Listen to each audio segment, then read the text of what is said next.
جاؤ تو اس نامراد نو کوئی اور بڈھی نہیں دے گا، انہوں کوئی شادی نہیں کرے گا. سمجھ آئی؟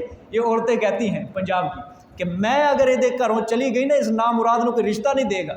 یہ تو شکر کرے میں یہ بس رہی ہوں، یہ تو میری طاقت ہے، میرا ایک ذہن ہے جڑا میرا دل لگا یہ گھر چ، وگرنہ میں تو کدوں نہیں چھڈ کے چلی.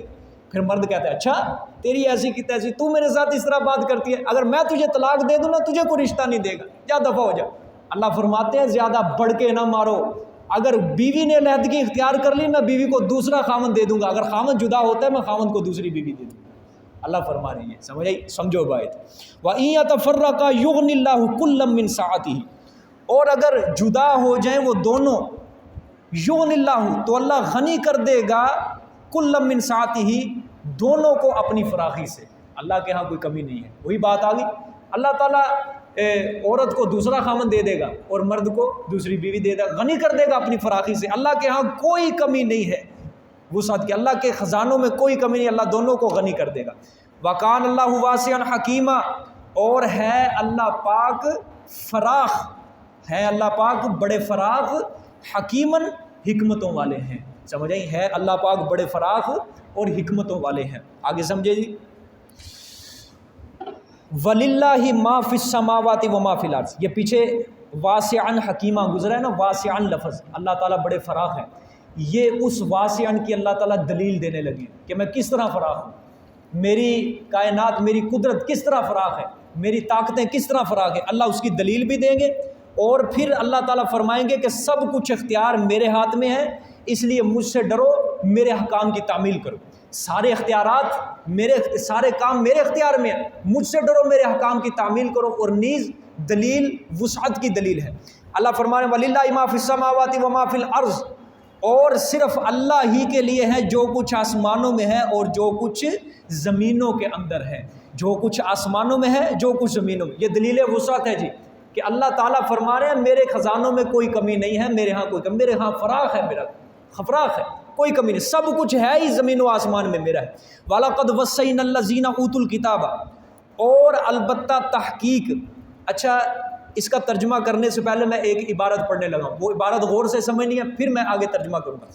تعمیل احکام کا خطاب صرف تمہیں کو نہیں، اللہ کیا فرما رہے، تعمیل احکام کا یعنی احکامات پہ عمل کرنے کا خطاب صرف میں تم ہی سے نہیں کر رہا، بلکہ تم سے پہلے لوگوں کو بھی میں نے تعمیل احکام کا خطاب کیا ہے. وَلَقَدْ وَصَّيْنَا الَّذِينَ، اور البتہ تحقیق تاکیدی حکم کیا ہم نے ان لوگوں کو اوتوا الکتاب جن کو کتاب دی گئی، من قبلکم تم سے پہلے، وَإِيَّاكُمْ اور تم کو اور تمہیں بھی کتاب دی گئی ہے. آگے فرمایا ان اتقوا اللہ، یہ کہ تم ڈرتے رہو اللہ سے. یعنی اللہ فرما رہے ہیں سب کچھ میرے اختیار میں، میرے احکام کی تعمیل کرو، مجھ سے ڈرو. سمجھ آ گئی؟ اور نیز اللہ کی دلیل وسعت کی کیا ہے، دلیل بھی ہے یہ آیت. ٹھیک ہے. آگے فرمایا وَإِن تَكْفُرُوا فَإِنَّ لِلَّهِ مَا فِي السَّمَاوَاتِ وَمَا فِي الْأَرْضِ. یہ غور سے سمجھتے نہ جانا آتے، یہ 3 مرتبہ اللہ تعالیٰ فرما رہے ہیں مَا فِي السَّمَاوَاتِ وَمَا فِي الْأَرْضِ. اور اگر تم انکار کرتے ہو یعنی میرے احکامات کو نہیں تم بجا لاتے، انکار کرتے، فَإِنَّ لِلَّهِ مَا فِي السَّمَاوَاتِ وَمَا فِي الْأَرْضِ، پس بے شک اللہ ہی کے لیے صرف جو کچھ آسمانوں میں اور جو کچھ زمینوں میں ہے. دوبارہ ترجمہ سنیں جی. وَإِن تَكْفُرُوا، اور اگر تم انکار کرتے ہو میرے احکامات کا تو تمہارا اپنا نقصان ہے، میرا کوئی نقصان نہیں ہے. تمہارا اپنا نقصان ہے، میرا کوئی نقصان نہیں ہے. فَإِنَّ لِلَّهِ مَا فِي السَّمَاوَاتِ وَمَا فِي الْأَرْضِ، پس بے شک صرف اللہ ہی کے لیے جو کچھ آسمانوں میں ہے، جو کچھ زمینوں میں ہے.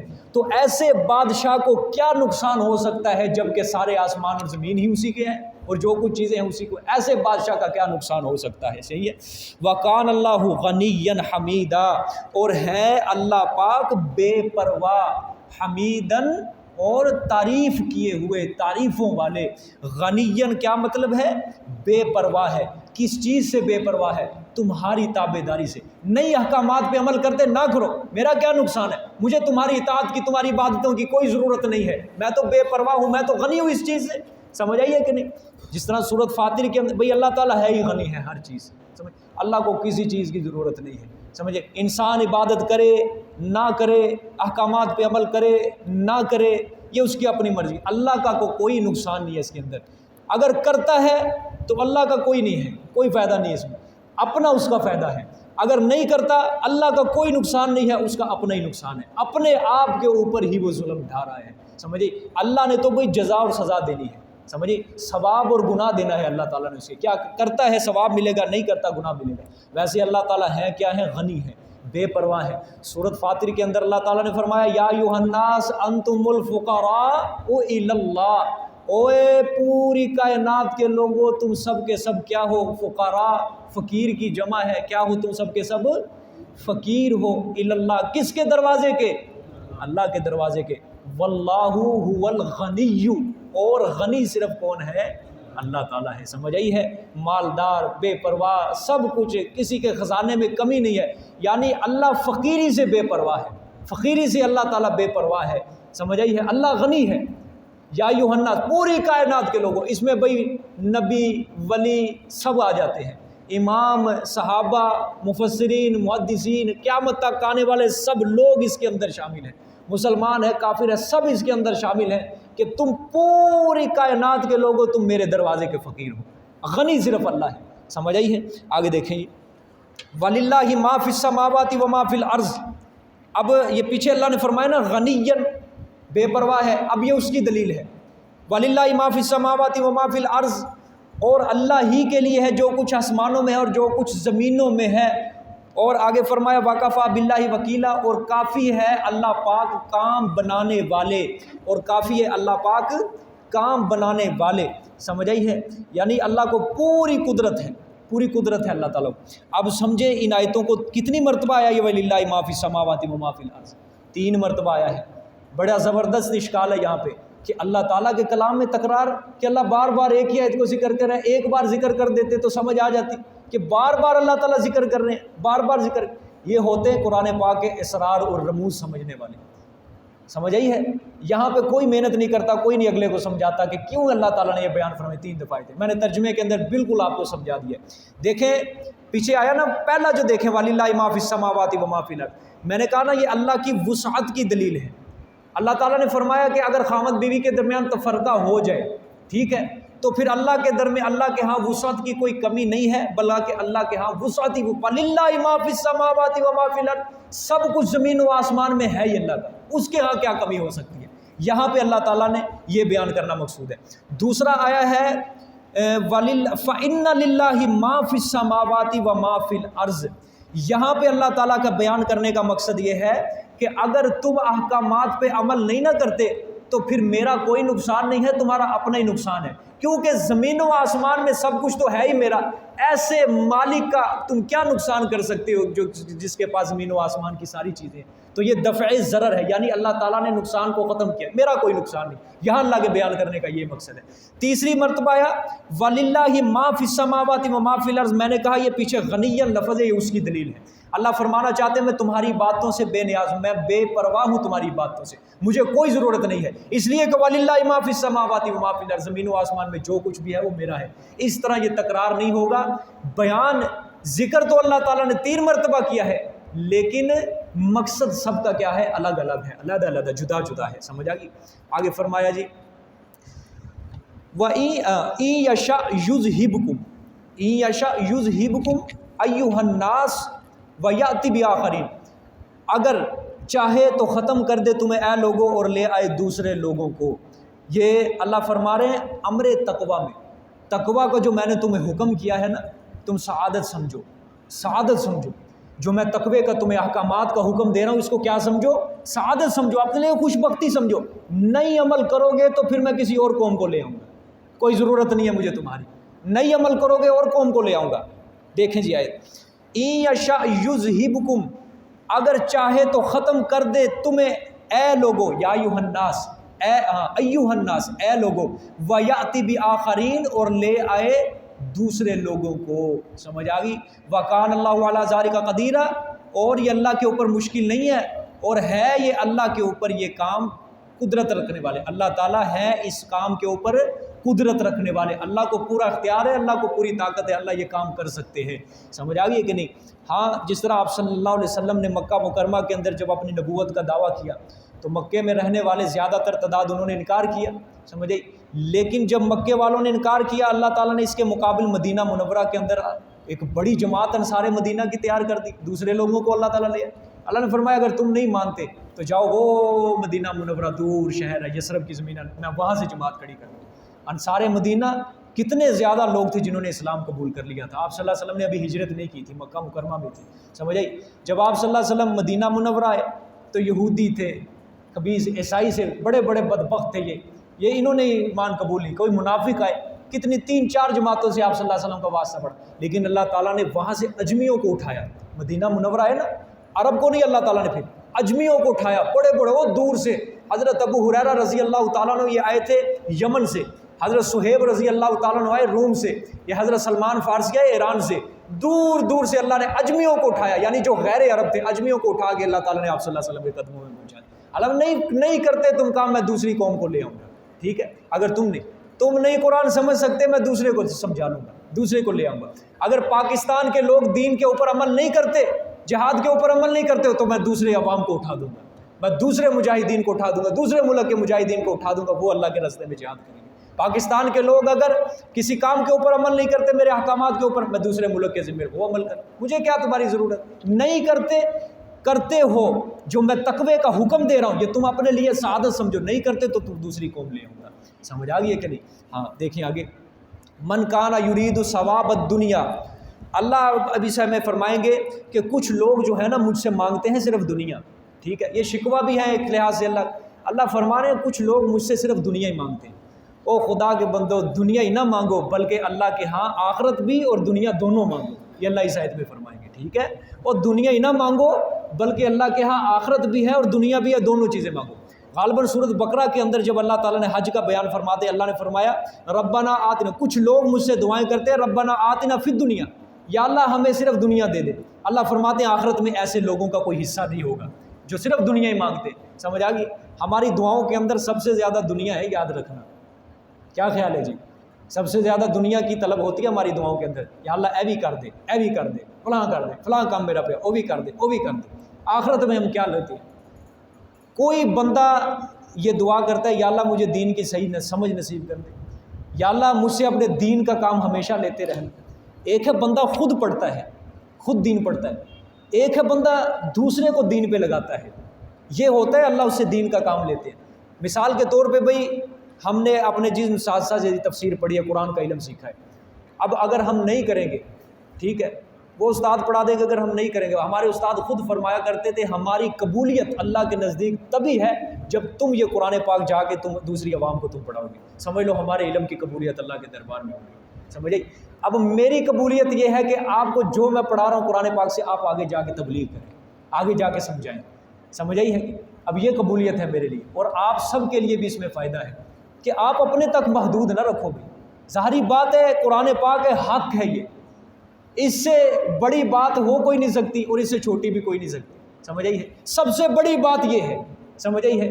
اس سے سب سے بڑی بات یہی بات ہے. سمجھ آئی ہے؟ یہ کوئی چھوٹا موٹا کلام نہیں ہے، اللہ تعالیٰ کا کلام ہے. سمجھ آئی ہے؟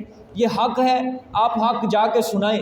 اگر آپ کے بغلوں میں، آپ کے گرد و نواح میں کوئی ایسا بندہ رہ رہا ہے جس کو دین کا علم نہیں ہے، جس کو توحید کا علم نہیں ہے، اگر آپ نے نہیں سنایا تو آپ مجرم بن جائیں گے. یاد رکھنا اللہ کے دربار میں اس کو سمجھاؤ، منانا آپ کے ذمہ نہیں ہے. یاد رکھنا ایک بار بس اس تک پیغام پہنچا دو اپنا.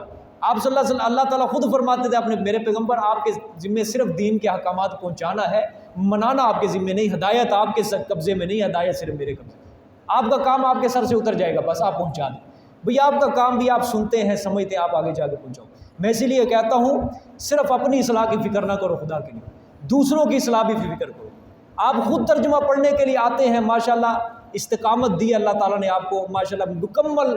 ایک غیر حاضریاں کسی کی نہیں ہیں، بہت کم غیر حاضریاں ہو رہی ہیں ماشاءاللہ. اللہ استقامت دے آپ کو اور قرآن پاک سے محبت پیدا فرمائے. بڑی خوشی کی بات ہے کہ ڈٹ کے جم کے سارے لوگ آ رہے ہیں. لیکن آپ صرف اپنی اصلاح کی نہ کرو بلکہ کسی اور کی اصلاح کی بھی فکر کرو. پیچھے ہم پڑھ کے آئے ہیں یہ آیت، من یشفع شفاعۃ، کہ جس بندے نے اچھی سفارش کی تو اس کا بھی اس سے حصہ ہوگا کچھ نہ کچھ. سمجھیے؟ آپ کی وجہ سے کوئی بندہ سیدھے رستے پہ آ گیا تو آپ کا بھی حصہ ہوگا. آپ کی وجہ سے کوئی بندہ نجات پا لے گا اللہ کے دربار میں تو آپ کی بھی نجات ہوگی آٹومیٹک. سمجھ آ گئی ہے کہ نہیں؟ آپ مثال کے طور پہ اب اس وقت 35-40 بندے اگر بیٹھے ہیں، کل کو اگر ہر ساتھی اپنے ساتھ ایک بندہ لے کے، کتنے ہو جائے گے یہ؟ بھائی کسی ایک بندے کو اپنے ساتھ لانا کوئی مشکل کام نہیں ہے، یاد کوئی مشکل کام نہیں ہے۔ 40 بندے بیٹھے ہیں مثال کے طور پہ، 35 بندے، ہر بندہ اپنے ساتھ ایک بندہ ضرور لے کے، اسے یار اتنا کہہ دو کہ یار ایک بار آگے دیکھو، 2-3 دن پڑھ کے دیکھو، سمجھ آ گئی ٹھیک ہے، وغیرہ چھوڑ دینا۔ خدا کی قسم پھر آپ اس کے لیے دعا کرنا کہ یا اللہ میں اتنا کام تھا میرے لیے، یہاں تک میں اس کو لے کے آ گیا ہوں، اب آگے تیرا کام ہے مولا، تو جانے اور یہ جانے، اس کا دل پھیرنا تیرا کام، اس کو ہدایت دینا تیرا کام۔ میں آپ کو یہاں پہ ایک واقعہ سناتا ہوں۔ ہندوستان کے ایک بہت بڑے عالم تھے، غالباً ان کا نام تھا مولانا حسین عبداللہ، اس طرح کا نام تھا ان کا، خیر جو بھی، وہ انہوں نے سفر کیا، دلی سے سفر شروع کیا کسی علاقے کی طرف، پیدل سفر عام طور پہ کوئی پچھلے زمانے میں لوگ کرتے تھے، بڑی پہلے کی بات ہے۔ رستے کے اندر ایک آئی بستی، اور اس بستی کے اندر پڑاؤ کیا۔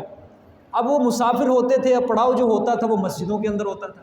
اب وہ جس مسجد کے اندر گئے، اس مسجد کے اندر کوڑا کرکٹ، کوئی نماز پڑھنے والا نہیں ہے، کوئی ادھر کام کرنے والا نہیں، ہیں سارے مسلمان، نماز کوئی نہیں پڑھتا، ہیں سارے مسلمان، سمجھ آئی ہے؟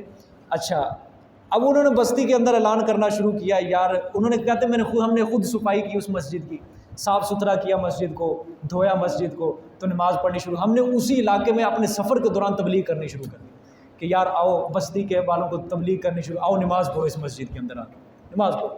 اچھا، اس بستی والے پتہ کیا کہتے تھے؟ یہ دیہاتوں کے اندر یہ بڑی بیماری ہے کہ جو چودھری ہوتا ہے نا بستی کا، لوگ اس کے پیچھے چل رہے ہوتے ہیں۔ بستی والوں نے کہا کہ اس بستی کا ہمارا ایک بہت بڑا چودھری ہے، بدماش ہے، اگر وہ مسجد کے اندر جائے گا نا نماز پڑھیں، ہم سب پھر جائیں گے، ورنہ نہیں جائیں گے، ٹھیک ہے؟ اچھا، وہ مولانا صاحب گئے اس بستی کا جو چودھری صاحب تھے اس کے پاس گئے، اس کو کہا یار دیکھ یہ ساری عوام تیرے پیچھے لگی ہوئی ہے، تو بھی مسلمان ہے، نماز پڑھنے آ جا، اگر تو نماز پڑھنے آ گیا نا تیری وجہ سے ساری بستی والے نماز پڑھنے آ جائیں گے۔ اچھا، اس نے کہا ٹھیک ہے مولوی صاحب، سب سے پہلی بات یہ ہے کہ میری دو آپ کے اندر آپ سامنے ریکویسٹ ہے۔ پہلی بات یہ ہے میں نے وضو نہیں کرنا، مسجد میں آؤں گا میں نے وضو بالکل نہیں کرنا، اور میں شراب کا عادی ہوں، میں نے اپنے ساتھ شراب کی بوتل بھی لے کے آنی۔ مولانا صاحب نے کہا یار آ جا، ضرور نہ کر وضو، لے آنا شراب، ایک بار آ جا مسجد کے اندر، آ جا، ٹھیک ہے، مان جا، تیری وجہ سے چلو بستی والے تو آئیں گے نا۔ اب مولانا صاحب مسجد کے اندر سیدھا گئے، جا کے سجدے میں پڑ گئے، اللہ سے دعا کرنے لگے، یا اللہ یہاں تک لانا میرا کام تھا، آگے دل پھیرنا اس کا تیرا کام۔ دعا کی، دعا قبول ہوئی۔ جب وہ مسجد کی طرف چلنے لگا نا نماز پڑھنے کے لیے چودھری، اس کے دل میں خود ہی شرم آ گئی، اس نے کہنے لگا وہ بدبخت پہلی بار اللہ کے گھر میں جا رہا ہے، کچھ تو شرم کر، پہلی بار نماز پڑھنے لگا ہے، وضو کر کے پڑھو، شراب کی بوتل ہاتھ میں نہ لے کے جانا، پہلی بار جا رہے، شرم کرو کچھ۔ اس بندہ جب ٹھیک ہوا، ساری بستی والے اس کو پیچھے دے کے نماز پڑھنے لگے، سمجھ آئی ہے؟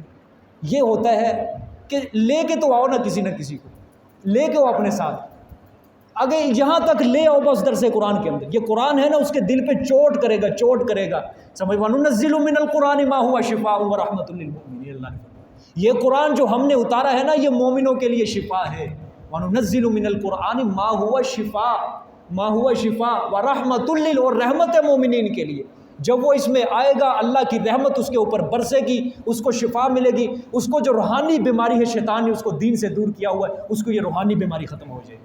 اللہ تعالیٰ اس کو اپنے قرآن سے محبت پیدا فرمائے، جس طرح آپ کو آج سب کو قرآن سے محبت ہے نا، روزانہ پڑھنے کے لیے آ رہے ہو قرآن پاک، اس طرح اس کو قرآن سے محبت پیدا ہوگی اور آپ کا اقامت دین کے اندر حصہ پڑ جائے گا، یہی قربانی ہوگی۔ قیامت والے دن آپ اللہ کے دربار میں کہہ سکو گے یا اللہ میں نے بھی تیرے دین کے لیے کچھ نہ کچھ کیا ہے، میں نے بھی تیرے دین کے لیے۔ ہر شخص یہ تو سوچ کے دیکھے کہ میں نے 50 سال زندگی گزار لی، 60 سال گزار لی، 40 سال، میں نے اللہ کے دین کے لیے کیا ہے؟ میں نے نمازیں پڑھی، روزہ رکھا، زکوٰۃ دی، حج کیے، اپنے لیے کیے ہیں، میں نے کسی کے لیے کیا ہے دین کے لیے کام؟ ہر شخص سوچ کے تو دیکھے یہ کام، اپنے گرے باندھ۔ ہم اپنی دعاؤں کے اندر صرف دنیا مانگ رہے ہیں، مال مانگ رہے ہیں، برکت، یہ فلانی، یا اللہ یہ برکت دے دے، یہ ہماری یہ مصیبت ٹالے، یہ مصیبت۔ سب سے بڑی جو مصیبت ہے کہ ہم اپنے دین سے دور ہیں، ہمیں دین کی سمجھ نہیں ہے، ہماری آخرت تباہ ہے، ہماری آخرت برباد ہے۔ ہمارے پاس نمازیں ہیں، کیا کہیں گے ہم اللہ کے دربار میں جا کے کہ یا اللہ 5 نمازیں لے کے آئے ہیں، اللہ تعالیٰ کہیں گے یہ کیسی نمازیں ہیں کہ سارا ذہن تو کاروبار کے اندر دھر کے چلا جاتا تھا، یہ نمازیں ہیں تیری، کیا دیں گے؟ روزہ لے کے آیا ہے، کیسا روزہ لے کے آیا ہے؟ زکاتیں لے کے آیا ہے، لوگوں کو دکھلاوا کیا، کوئی ہے اللہ سے ہمیشہ اخلاص مانگو، اللہ سے آخرت مانگو ہمیشہ کے لیے، خدا کے لیے اپنی دعا کا حصہ بنا لو، یا اللہ ہم سے ہمیشہ اپنے دین کا کام لے، ضرور یا اللہ ہمیں دین کی سمجھ عطا کر، اپنے دین کا کام لے، سمجھے؟ یہ مولویوں کا کام نہیں ہے دین کا کام کرنا، صرف ہر کسی کا کام ہے، ہر کسی کا۔ آپ صلی اللہ علیہ وسلم نے جو جماعت تیار کی تھی، دنیا داروں کی تھی یا مولویوں کی جماعت تھی؟ ساری بولو، ساری مولویوں کی جماعت تھی، سب داڑھی والے تھے، سب پگڑیوں والے تھے، دنیا بھی اللہ تعالیٰ نے پھر ان کی دی۔ مسلمان کا مقصد ہی صرف یہ ہے دنیا کے اندر کہ وہ دین سمجھے، دنیا اللہ خود ہی دیتا ہے، جب انسان دین کی طرف لگتا ہے نا، تعلق پیدا ہوتا ہے، اللہ تعالیٰ خود ہی اس کو دنیا دے دیتا ہے۔ اور ایک اور بار یاد رکھنا، جب آپ اللہ کے دین کے ساتھ جڑ جاؤ گے نا، اللہ کے دین کی محبت آپ کے دل میں گامزن جاودہ ہو جائے گی، بیٹھ جائے گی، پھر یاد رکھنا اللہ کی طرف سے آزمائشیں شروع ہو جائیں گی آپ کے اوپر اترنا۔ اللہ کی طرف سے جب آزمائشیں اتریں گی، پھر اللہ کا مقصد یہ ہوگا کہ اس کو ایمان کے اندر میں پختہ کروں، اور پختہ کروں، اور پختہ کروں۔ حضرت بلال حبشی رضی اللہ تعالیٰ عنہ تپتے کوئلے کے اوپر نہیں لیٹتے تھے، تپتے ریت کے اوپر ظالم لٹاتے تھے، لیکن پھر بھی صدا کیا ہوتی تھی؟ احد احد، نہیں کلمہ چھوڑوں گا، اللہ ایک ہے، اللہ ایک ہے۔ ان کا ایمان پختہ ہو رہا ہے، ہجرت کا حکم اللہ دے دیتے۔ 13 سال آپ صلی اللہ علیہ وسلم نے مکہ میں گزارے ہیں، 13 سال مشرکین مکہ تو کر رہے تھے، ظلم و ستم آئے دن کر رہے تھے، اللہ تعالیٰ فوراً 2-4 دنوں کے اندر دے دیتے ہجرت کا حکم، لیکن اللہ ایمان کے اندر وہ اور پختہ ہو رہے تھے۔ جہاد کیوں کیا جاتا ہے؟ ایمان کے اندر اور پختہ، منافقت اور مخلص پن کی یہاں پہ امتیاز ہوتا ہے جہاد کے اندر، سمجھ آئیے کہ نہیں؟ اپنے اندر یہ اخلاص پیدا کرو، سمجھ آئی ہے؟ اپنی اصلاح کی بھی فکر کرو اور دوسروں کی اصلاح کی بھی فکر کرو، سمجھ آئی ہے؟ اور یاد رکھنا، کچھ لوگ ایسے بھی ہوتے ہیں کہ اللہ ان کو قرآن کی برکت سے، دین کی برکت سے دے تو بہت زیادہ دیتا ہے، لیکن پھر وہ اللہ کے دین سے باغی ہو جاتے ہیں، اللہ کے قرآن کو چھوڑ دیتے ہیں، سمجھنا اللہ کے دین سے باغی ہو جاتے ہیں۔ یاد رکھنا، جس چیز کی برکت سے اللہ تعالیٰ نے تمہیں دنیا دی ہے نا، وہ اللہ اس بات کے اوپر بھی قادر ہے، اللہ تعالیٰ اس چیز کو تم سے چھین لے گا۔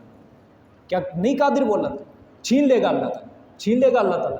میں کیسے آپ کو بتاؤں، ہیں کچھ ساتھی ہمارے سامنے ایسے، اللہ تعالیٰ نے ان کو بڑی قرآن پاک کی برکت سے بڑا کچھ دیا، مالا مال کر دیا، گاڑیاں دی، سب کچھ دیا، لیکن قرآن پاک کو چھوڑ دیا، منہ بھی نہیں کرتے اس طرف، اللہ قبول ہی نہیں کرتا، قبولیت ہی نہیں ہوئی اس کی، سمجھ آئیے کہ نہیں؟ اللہ کہتے ہیں ٹھیک ہے، دنیا کی طرف بھی محبت کرنی دی، جا لے لے دنیا سے محبت، جا گاڑیاں لے لے، بینک بیلنس لے لے، سب کچھ لے لے، میں دین کی سمجھ نہیں دوں گا، اپنے سامنے سجدے کی توفیق نہیں دوں گا تجھے، میں اپنے دین کی سمجھ نہیں دوں گا، روزے کی توفیق نہیں دوں گا، لے لے جتنا لینا ہے دنیا سے۔ اور بھائی جب اللہ نے اپنے دربار سے دھکا دے دیا، زمین کے اوپر جینے کا کیا فائدہ ہے؟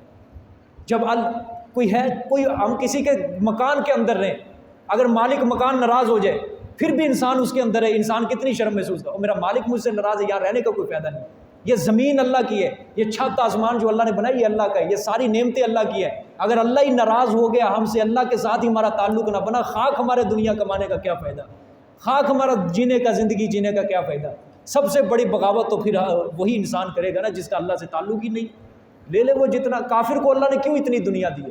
ان کو دین کا فکر نہیں ہے، ان کو حق کی جستجو نہیں ہے، حق کی تلاش کے اندر وہ نہیں نکلتے کافر، وہ دنیا چاہتے ہیں، اللہ نے دنیا دے دی ہے۔ مسلمان جو اللہ کا پیارا بندہ، مومن بندہ ہوتا ہے نا، اللہ من کے، آپ دیکھ لو انبیاء کا مطالعہ کر کے دیکھ لو، جتنے بھی انبیاء ہیں صرف اس میں 3 4 5 ہی سارے زیادہ تر مالدار ہوں گے، اللہ نے جن کو حکومتیں دی، لیکن زیادہ تر انبیاء غریب ہی تھے سارے کے سارے، اور جن کے صرف آخری دم تک کچے مکان ہی تھے، کئی تو ایسے تھے جن کے پاس مکان بھی نہیں تھے، کئی تو ایسے تھے جنہوں نے ہجرتوں کے اندر ہی گزار دیے سارے کے سارے وقت۔ اللہ دین کا کام یاد رکھنا ہمیشہ اپنے یہ غریب بندوں سے لیتا ہے۔ آپ صلی اللہ علیہ وسلم نے بھی فرمایا کہ دین کی ابتدا جو ہے غریبوں سے ہوئی ہے، اور دین آخر کے اندر سمٹ کے غریبوں کے اندر آ جائے گا۔ فطوبی للغرباء، پس خوشخبری ہے غریبوں کے لیے، غریبوں کے لیے خوشخبری ہے۔ اللہ ہمیشہ اپنے دین کا کام غریبوں سے لیتا ہے، لہٰذا جو مالدار ہیں وہ روئیں اللہ کے آگے، یا اللہ دنیا دے دی، کہیں آخرت کا بدلہ دنیا کے اندر تو نہیں دے دیا، ہم سے دین کا کام بھی لے، یا اللہ دین کا کام بھی لے۔ اور اس کے لیے میں سب سے پہلے آپ سے گزارش کرتا ہوں، دین کا کام کرنا ہے، آپ اس کلاس کے بارے میں سوچیں، اس کی بہتری کے بارے میں سوچیں، کوئی کسی قسم کا آپ کو نقص نظر آتا ہے آپ بتائیں مجھے، ہم اس نقص کو ختم کریں گے، بجائے یہ کہ اگر وہ نقص ہے آپ اچھالتے پھر اس کو، کوئی بندہ اچھالے یار یہ ہے، یہ ہو گیا، فلاں ہو گیا، بھئی وہ بھی اس کلاس کا حصہ ہے، اس کلاس کی بہتری کے لیے اپنا اخلاص پیدا کریں۔ اور دوسری بات میں نے آپ کو بتایا تھا کہ جمعرات والے دن انشاءاللہ ہم کھانے پینے کا انتظام کیا کریں گے، اس کے اندر بھی ہر ساتھی حصہ ڈالیں، اپنی استطاعت کے مطابق، اپنی طاقت کے مطابق جتنا حصہ ڈال سکتا ہے ڈالیں، یہ بھی اقامت دین کے اندر آپ کا پیسہ شمار ہوگا، اللہ کے راستے میں لگے گا۔ ظاہری بات ہے کئی لوگ بھئی ایسے باہر سے ماشاءاللہ، یہ ہماری جو محفل ہے نا، یہ کھانے پینے کے لیے محفل نہیں لگی جتنی بھی نہیں، یہ اخلاص کے اوپر مبنی ہے. یہاں روزانہ نہیں کھایا پیا جاتا، یہاں ہر کوئی آتا ہے دل سے. لیکن اگر جو وہ کا باہر ہوتا ہے نا، محفلوں پہ لوگ چلے جاتے ہیں اور کھان پین ہونا، کہیں تو کھان پین ٹائم ہی پہنچ جاتے ہیں، سمجھ آئی ہے. تو ظاہری بات ہے کسی کو پتہ چلے گا کہ فلانے دن جمعرات ہے، وہ کھانے پینے کا سامان ہوتا ہے، کھانے پینے چلتے ہیں. چلو جب وہ درس کے اندر بیٹھے گا کبھی تو اللہ اس کا دل پھیرے گا. کھانے پینے ایک دن آتا ہے، چاہے روز درس سے قرآن کے، سمجھ آئیے کہ نہیں. اس لیے آپ سب حضرات اس چیز ہفتے کے اندر 2 دن مقرر کر لینا چاہیے کہ کھانے پینے کے 2 دن مقرر. 50 دیتے ہو، 100 دیتے ہو، 200 دیتے ہو، 500 دیتا ہے کوئی، ہر شخص کرے سے اس کام کے اندر حصہ ڈالے ضرور. یہ بھی کام دین کے اندر شامل ہو جائے گا، سمجھ آئیے. دیکھیں من کان یرید ثواب الدنیا، اللہ فرماتے ہیں دنیا ہی طلب نہ کرو بلکہ آخرت بھی مجھ سے مانگو. اور وہ بندہ جو ارادہ کرتا ہے دنیا، جزا دنیا کا، فعند اللہ ثواب الدنیا والآخرہ، پس اللہ کے نزدیک دنیا کا ثواب بھی ہے اور آخرت کا بھی ہے. دنیا کا اجر بھی ہے اور آخرت کا اجر بھی. وَقَانَ اللَّهُ سَمِيعًا بَصِيرًا، اور ہیں اللہ پاک سننے والے اور دیکھنے والے، کہ اس کو پتہ ہے کون دنیا مانگ رہا ہے اور کون آخرت مانگ رہا ہے. سمجھ آئی. جزاک اللہ. اچھا جی، یہ صبح کے لیے کل 11 بجے گا